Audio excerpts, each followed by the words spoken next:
Welcome to Travel Top 10s. Today we will be exploring my list of the top 10 castles in Britain, Part 2. I will be providing the location, a brief history, and some facts of the castles I'm covering over the course of this series. Edinburgh Castle, Edinburgh.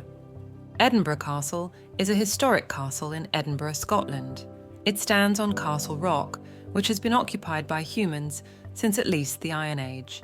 There has been a royal castle on the rock since at least the reign of Malcolm III in the 11th century, and the castle continued to be a royal residence until 1633. From the 15th century, the castle's residential role declined, and by the 17th century, it was principally used as a military garrison.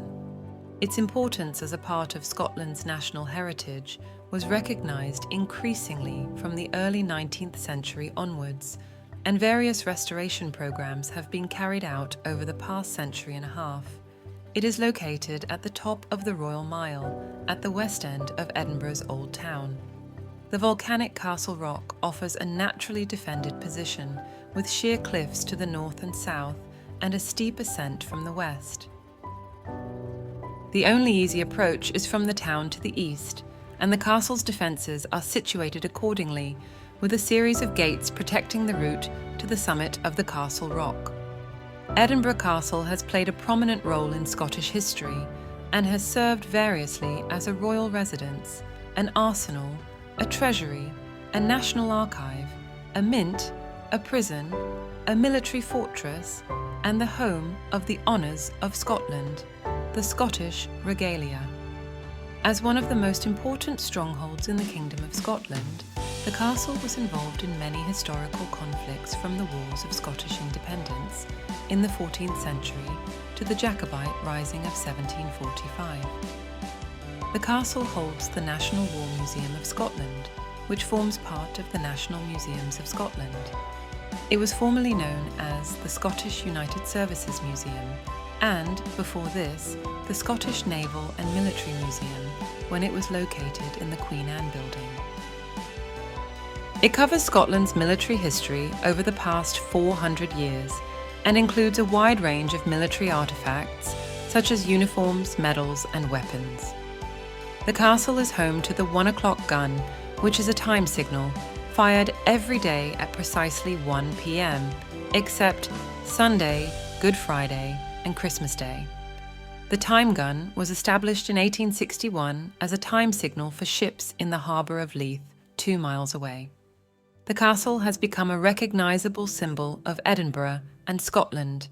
It appears in stylised form on the coats of arms of the City of Edinburgh Council and the University of Edinburgh. The castle, in the care of Historic Environment Scotland, is Scotland's most, and the United Kingdom's second most, visited paid tourist attraction, with around 2.2 million visitors each year. Powis Castle, Powis, Mid Wales. Powis Castle is a medieval castle, fortress, and grand country house near Welshpool in Powis, Wales.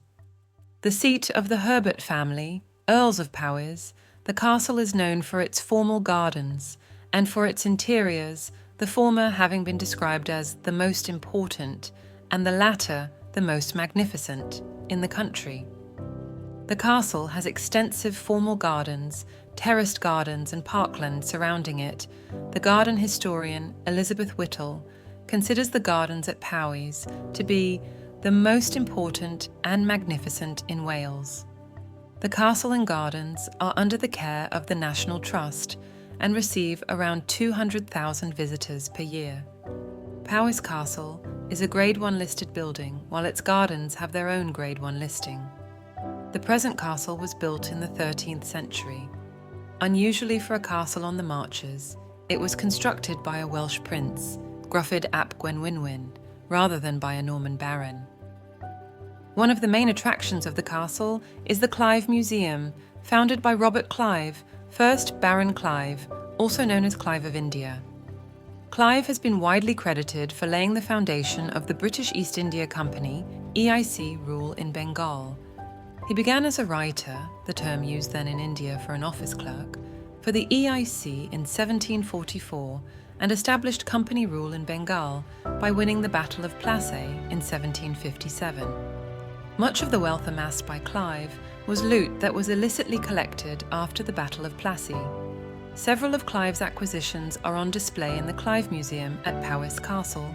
These include Tipu Sultan's magnificent state tent made of painted chintz, gold and bejeweled tiger's head finials from Tipu's throne, 2 cannons that are today positioned on either side of the castle entrance, and textiles, armour, weapons, bronzes, silver pieces, and collections of jade and ivory. Some of the artefacts were acquired at a later point by other members of the family. Conwy Castle, Conwy, North Wales. Conwy Castle is a fortification in Conwy. It was built by Edward I during his conquest of Wales between 1283 and 1287. Constructed as part of a wider project to create the walled town of Conwy, the combined defences cost around £15,500, a massive sum for the period, equivalent to approximately £490 million today. Over the next few centuries, the castle played an important part in several wars. It withstood the siege of Madog ap Llywelyn in the winter of 1294-95, acted as a temporary haven for Richard II in 1399, and was held for several months by forces loyal to Owain Glyndwr in 1401. UNESCO considers Conwy to be one of the finest examples of late 13th century and early 14th century military architecture in Europe, and is thus classed as a World Heritage Site.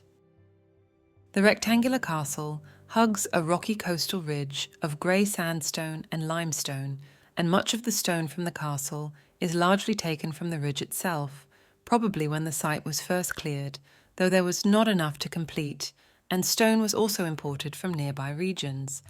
The castle overlooked the original crossing point over the River Conwy. This castle is still largely intact and one of my favourite places to visit. Tintagel Castle, Cornwall.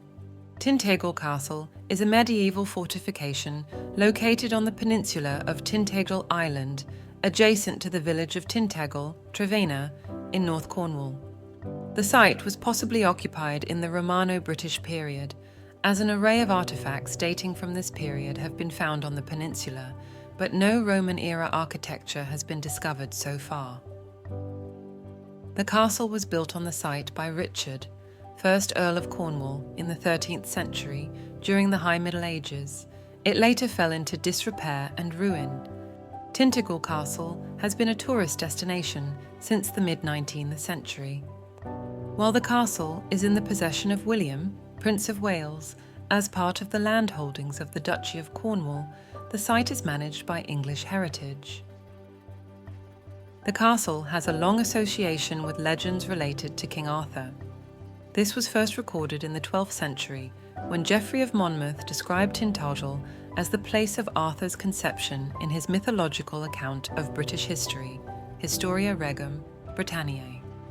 Geoffrey told the story that Arthur's father, King Uther Pendragon, was disguised by Merlin's sorcery to look like Gorlois, Duke of Cornwall, the husband of Igraine, Arthur's mother. However, many historians argue against these legends as no concrete evidence has been found to support them. The castle is still ruined today, and not much of the original structure remains, however. It is a popular attraction for people interested in mythological history. Warwick Castle, Warwick. Warwick Castle is a medieval castle developed from a wooden fort, originally built by William the Conqueror in 1068. Warwick is the county town of Warwickshire, England, situated on a meander of the River Avon. The original wooden Motte and Bailey castle was rebuilt in stone during the 12th century. During the 100 Years' War, the town was refortified, resulting in one of the most recognizable examples of 14th century military architecture. It was used as a stronghold until the early 17th century, when it was granted to Sir Fulk Greville by James I in 1604. Greville converted it to a country house, and it was owned by the Greville family, who became Earls of Warwick in 1759, until 1978, when it was bought by the Tussauds Group. This castle offers a great day out for everyone, as well as the castle itself has extensive gardens and many activities for all the family. If you enjoyed part 2 of this tour through Britain's 10 best castles, then please don't forget to hit the like button and subscribe to our channel for more top 10 travel destinations around the UK and the world. Your support helps us create more engaging content.